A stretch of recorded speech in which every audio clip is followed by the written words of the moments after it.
Welcome to DBC Live. I am Tara Martin, your host. We have Becky Schnekser in the house tonight. Super excited to have you on the show, Becky. How are you doing? I'm great. How are you? Awesome. Awesome. It's a sunshiny day here in Kansas. It's warm. It's like 70s.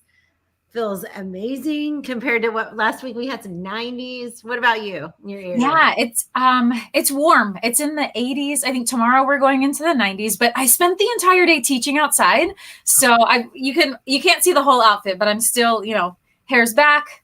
I've got my business attire on for outdoor ed, and so it's been absolutely amazing. The last 2 weeks has been super rainy, so it's been nice. The sun's out. It's really warm here. That's awesome. We have similar weather. Where are you from, Becky, again? I'm in Virginia. Virginia. Yeah. Similar weather. There must be a cross. Yeah. We had a lot of insane. It was like if it rains one more day and we can't walk, you can only play so many rounds of fetch. It's just not the same. Oh, yeah. But yeah, super excited to have you on the show. If you are joining in with us, please do tell us who you are, where you're from, where you're watching from, what you do.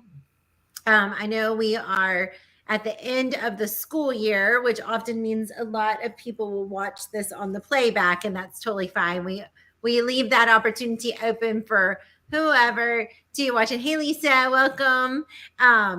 To watch it on the playback. And remember, every single comment over in the comment section will enter you to win a free book. By the way, I need to choose last week's winners. So I'll be choosing last week's winners tomorrow and this week's winners because I forgot about that until just now. But we are so excited that you're here and we can't wait to share some awesome stuff with you tonight. So Becky, please do introduce yourself more formally. Tell us who you are, what you do. For anybody who doesn't already know you, they should, but if they don't.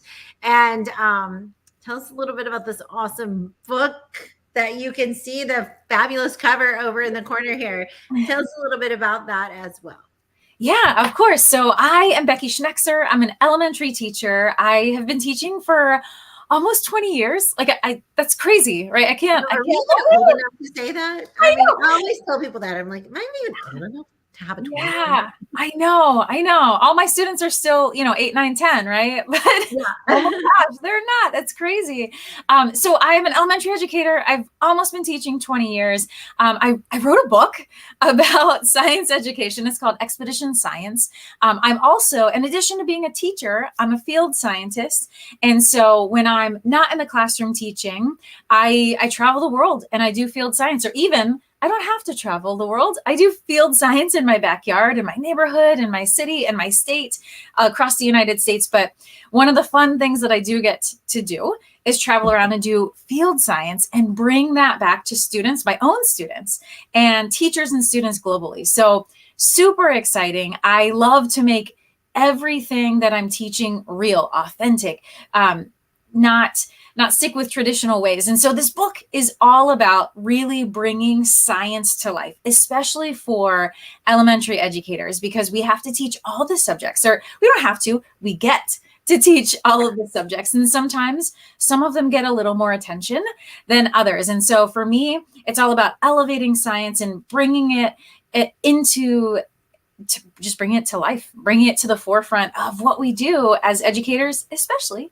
at the elementary level. So you'll see lots of goodies in that book. And I'm super excited to talk about something super fun, especially at the end of the year. You might be doing some high stakes testing. It's just the end of the year excitement from the educators, from students, from all the families and the community. So, and it's warmer, it's getting warm outside. So there's lots of things happening. So is it okay, Tara, if I just jump in?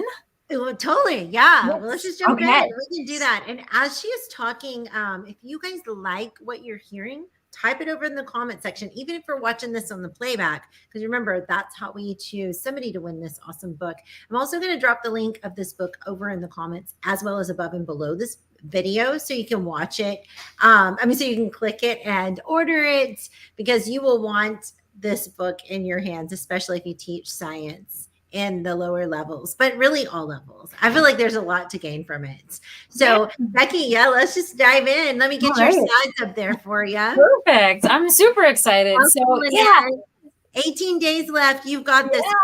Yeah, Lynette, I love it. And I hope that you get something tonight that you can just bring some excitement to those last 18 days, the last 18 days that you get to hang out with your explorers. So you'll see on these slides, little Lego figures. So what I want to show you guys tonight is something called Ligography. So it's photography with Legos and storytelling with Legos and just using Legos to excite your learners. And so this is actually a picture I took maybe last week right here locally as I was exploring my local area.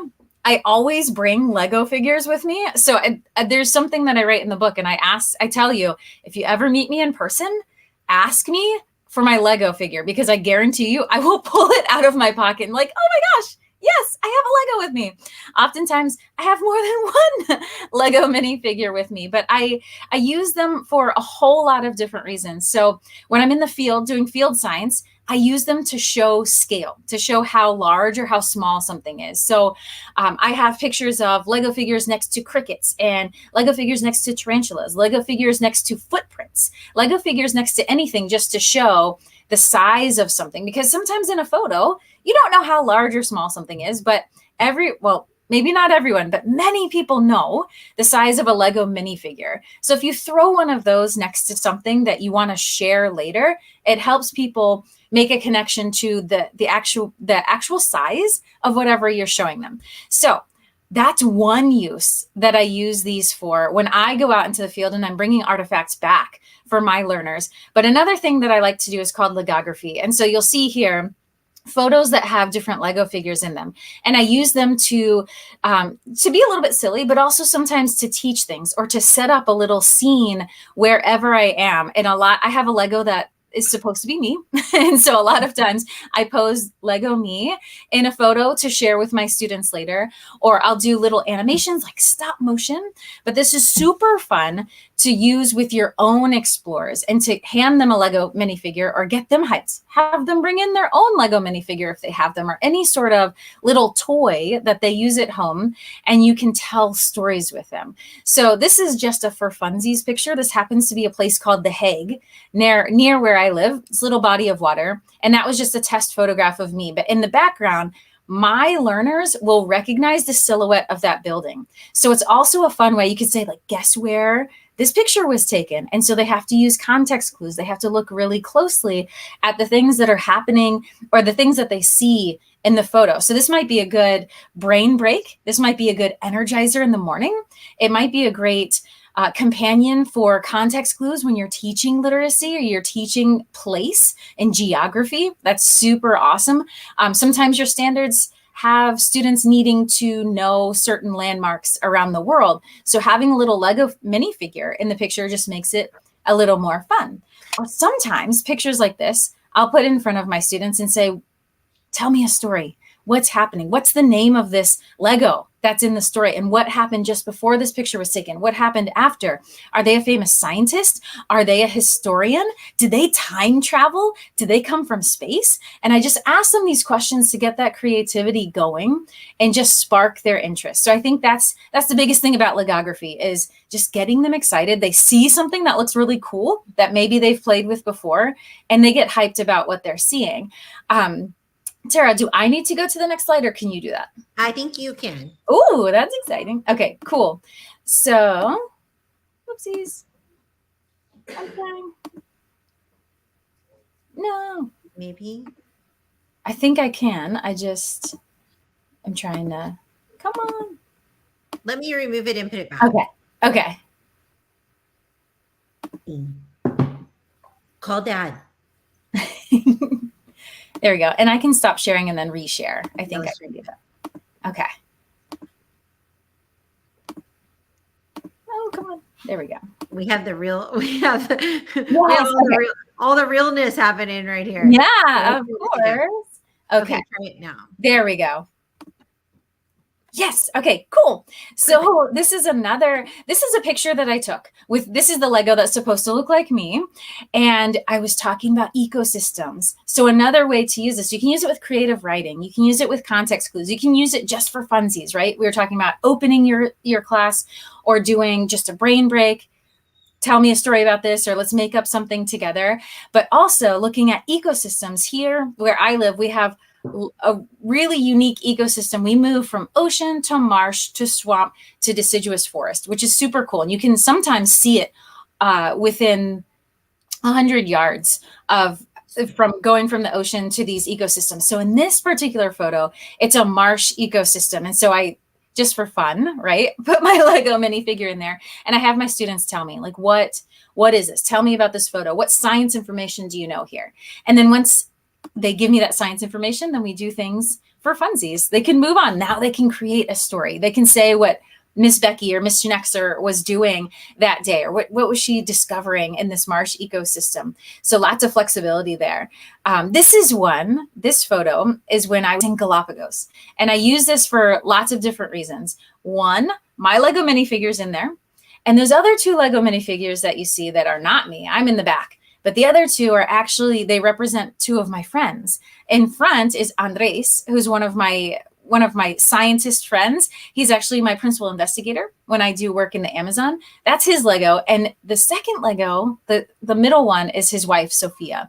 And so oftentimes when I travel, I bring them with me, their Legos, and I take photos like this. But this one was used for a bunch of different reasons. One, for fun, but also, if you notice, on Andres's Lego pants, there are little grains of sand. And those little grains of sand are a combination of black, white, and brown. And so we talk about, in Galapagos, there's all of these different types of sand. There's different colors of sand. What makes them different colors?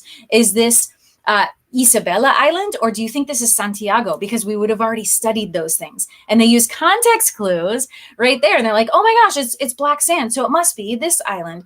Or, oh, the grains of sand, the grains of black sand in this photo are different from the grains of black sand in the other photo that you showed. So this must be a different island, or a different part of the island that has different erosion and weathering that's happening. So then you start infiltrating not only the creativity and the fun of Legos, but you start getting that science content in there. So, and then you also see some seaweed in the background. So whatever they pick up on, the details, I just attack that and we go with it on a scientific level, which is super fun. And then, of course, what do you think's happening, right? We go with that creative storytelling. This one is super fun because this scientist is investigating pollination.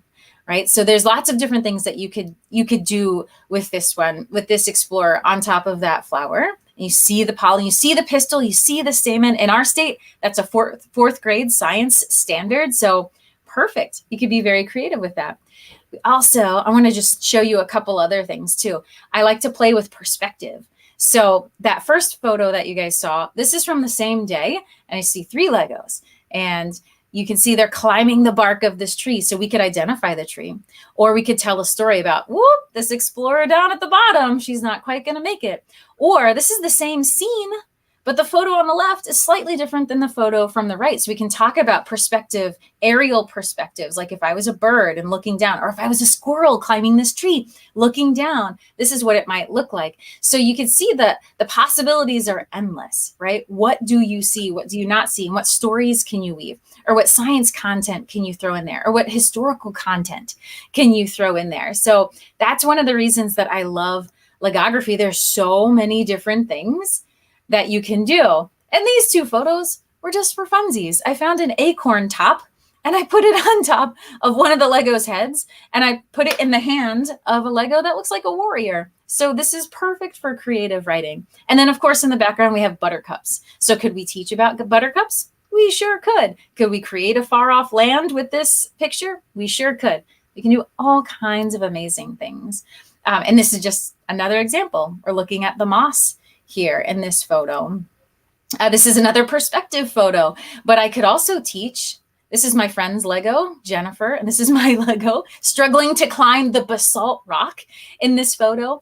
But Jennifer's Lego is sitting right here next to 2 different types of lichen. So could I teach about lichen? Could I teach about chemical weathering or chemical erosion right here on this basalt rock? Could I talk about porous rocks versus non-porous rocks? So many different things that you could do. Can we tell a story with this? Of course we can. There's always a story. This is a waterfall in Iceland, where I took 2 different perspectives, right? This one, my Lego is kind of showing off the waterfall, but in this one, it's a shot over the shoulder, right? Emphasis on the waterfall, less about the Lego. So much fun. Another waterfall in Iceland. But here's what I wanted to show you. And I'm going to give you this resource for free on my website. I'll show you. But you can also, yeah, exactly, Ryan. Possibilities are endless. It's wherever you take it, wherever your learners and your explorers take it. But one thing that I've created with this idea of Ligography, I have lesson plans and I have scaffolded materials that I'm going to share with you guys. But you can have your students create captions, and you could just have it open-ended. Or if your learners need a little bit of prodding, sometimes I give them, all right, circle the caption that best fits this photo, right? It's not every day you get to see a walrus on the icebergs. Does that match this photo? Maybe, I don't know, maybe we could weave a story through that. Did you know sparrows prefer sunflower seeds to safflower? Does that match the photo? Or does this caption match the photo? I love seeing evidence of pollination on flowers. Can you identify the stamen and pistil? That may or may not be the correct answer, right? But you can scaffold this too if you feel like your learners need a little bit of help in moving through there. So I am going to stop talking, but I'll tell you where to get this resource where I lay out a lesson plan. I give you different differentiation options, different ideas of how to implement this with your learners. And if you go to my website, which is expeditionschnekser.com, and if you click on the tab that says book, and you scroll down, you're going to see this photo of Ligography, and that lesson plan with all the scaffolds is right there on my website. So I hope, and I can't wait to see what you guys do with this. I would love for you to share it with me. I would love for you to tag me in any social media posts where you use Ligography. And of course, if you just search #Ligography, you will see creativity from around the world with different Lego pieces, different scenes, and you might even see some of mine pop up, which would be super cool. That's awesome. This is so fun. And I feel like it's, like you said, it's just easy. We can just put a little Lego like in our pocket, in our purse, in our jacket pocket. Like you just have it with you at all times in case you see something. I'm sure that's how you were able to capture these. You just came upon something, you're like, oh, perfect. This is something we're learning about next quarter or whatever, like just preparing ahead. And also saw some great ideas over in the comments talking about writing and language arts. And I mean, honestly, I know that you work primarily with younger students, but I could see this really working well with older students too, and just loving it. I mean, who doesn't love Legos? I'm not going to tell you how old I am, but I'm old and I still love them. So, so yeah, I feel like I'm with Brian. I mean, the options are endless. Like there's so many different things. I mean, you could think about anything like to me, all the different pieces you talked about, I know you were really focusing on science, but lots of geography there, lots of sensory language. I saw that pop up over in the comments too. Lots of writing opportunities. I mean, what happened next would be a really fun question to ask with pretty much any of those questions, of any of those pictures, just what happened next. And they get to tell their story in a Flipgrid video, or maybe they want to write it, actually write it. But getting their juices going, getting some things going, and giving them a little stem, a little something, like you said, that they can integrate content or just get creative and have fun with it.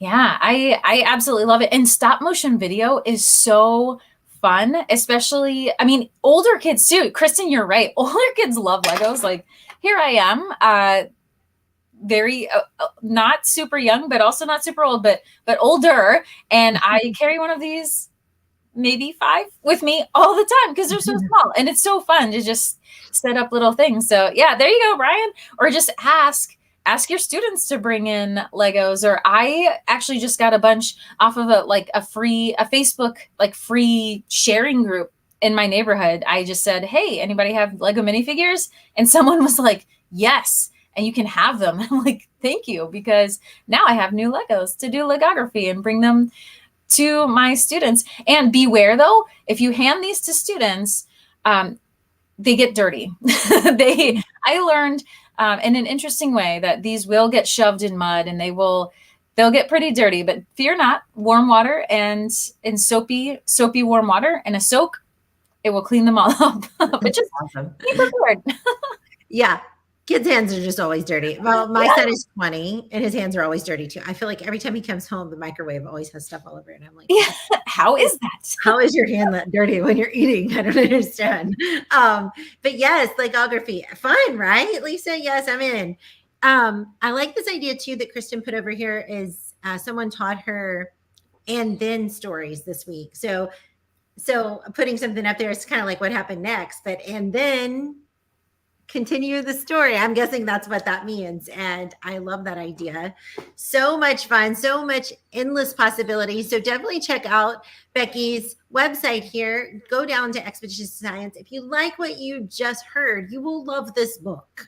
And if you're already getting ideas for your older students, then that's exactly what you're going to find. You're going to find ideas that, were maybe originally meant for elementary students, but how they can easily go in so many directions and add some engagement to our students in our classrooms and our learning environments. But especially, I love that this is being shared like right in the last few days of school. I mean, I'm with Brian. I want to head to Target right now and just grab some and finish out the year with something fun and exciting, and maybe hand them each maybe 3 kids get a Lego to take out to their next class and create a scene that they can share with us when they come back the next day. I mean, I'm thinking so many language arts possibilities just because my brain always goes there. But super excited about this idea and all of your comments over in the comment section. So Becky, if they want to share with you some of the great things they're going to be trying in the next few days as they're finishing up the school. 5 days left. Yes, you can do this. You can do it in the next couple of days. Like Becky said, ask the students if they already have some, bring some in. And Becky, how can they connect with you or share with you these great things that they want to try?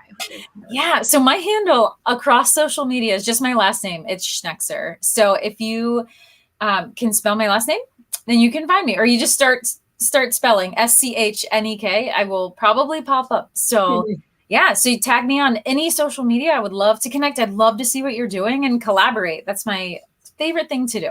Awesome. And you do use the hashtag Expedition Science. Yes. For your book, correct? Yeah, I sure do. So you guys can add that hashtag as well. And I do have her link to the book over here in the comment section. It's also above and below this video. So you should be able to click that there to grab that. And yeah, this has been so much fun. That went fast. Yes. Yeah. It always goes super fast. You're like, where?